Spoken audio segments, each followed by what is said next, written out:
if you had to be in charge of a, I guess, US or worldwide social experiment, what would your experiment look like?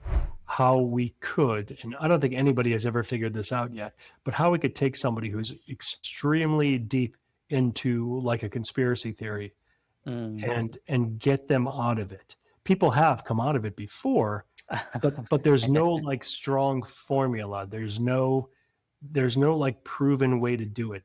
Like everybody has their own story, like how they got out of a cult or Uh, how they left something that or is other. something that intrigues me. Like, have you seen that documentary or something about the cult that this man created, and they like basically created a mass suicide?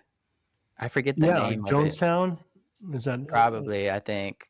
yeah, Like there's that. That's the interesting thing. It's like, what gets people to even like start believing in this, I don't know what you want to call it, heretic, this man, the cult leader.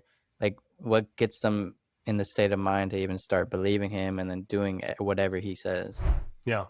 It's like Well, a there's actually a brainwash. lot of data and information on that, like Mm. why people fall for like cult mentality, why they join cults.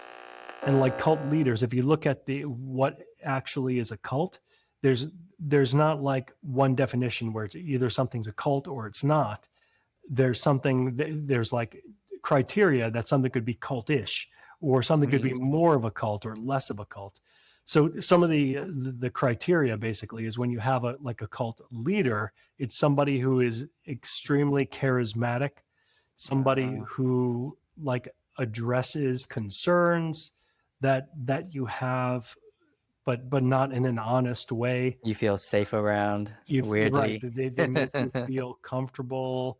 What a big part of a cult is they tell you that everybody else is wrong and it's only the cult who is right. And if anybody tells you otherwise, they're against you. So they want you to Mm. disassociate with other people and other views and other opinions. And that probably right there with the charismatic person and then that mentality that's like one of the main or two of the main drivers of a cult. So you could see Yeah. how people could get into it because once you uh, isolate yourself from information that could possibly pull you out of a cult, then you're just stuck. You're stuck in That's this all you know. information bubble, and yeah, and Yeah. then you just constantly get brainwashed more and more and more. And even when somebody like shakes you and pulls you out and says, "Look, you got to believe this," they just see you as, "Oh, well, you're just part of the."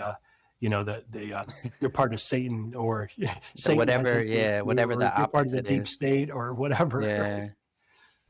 I mean, I think if you take it extreme, that's what religions are, Yeah, yeah. I mean, if you to look the at extreme. it's funny too because in psychology, in clinical psychology, there's a book called the DSM, the Mhm. Diagnostic Statistical Yeah, I've Manual. heard of it. It Yeah. right, it has all of the mental illnesses in there and the criteria for everything. And for many different illnesses, there's a religion exception. So you got to think like, Mhm. why is that? It'll say like if you're seeing things, if you're talking to people that aren't there, you probably have schizophrenia, unless it's a religion. Like unless you're talking to like angels That's or a God, bias. Isn't that a bias? that's okay. Oh yeah, I mean, it's incredibly problematic. But if Who you wrote think that about thing? this is where I talk about the numbers. You think about how many people believe in like religions and talk to invisible beings, you say, well, okay, we can't say that everybody's mentally ill. So let's The keep whole that world. part out of it. I mean, what's interesting is the fact is that people aren't really mentally ill who like talk to invisible beings, whether it be a god or angels or their dead relatives or whatever. I mean, these are just more like societal norms. It makes people feel better. Um, I, Mhm. I, tr- I, I deal with a lot of religious people. I speak to a lot of religious people, and Yeah. I know for a fact that people who do like pray, uh, a lot of them don't really believe that like a God is listening to them.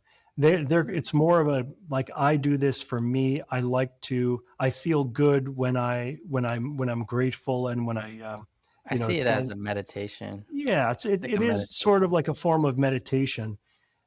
So there's a lot of that going on, but then there's also, on the other edge of the spectrum, there are people who are extremely religious, that Uh, like convulse, and like their thoughts are way out there, that would easily be committed, like almost guaranteed, if you did brain scans on them, they would have serious mental illness, but mhm. there those cases are ignored because of the religious exception, because it's like okay, because Uh, they're talking about a common religion.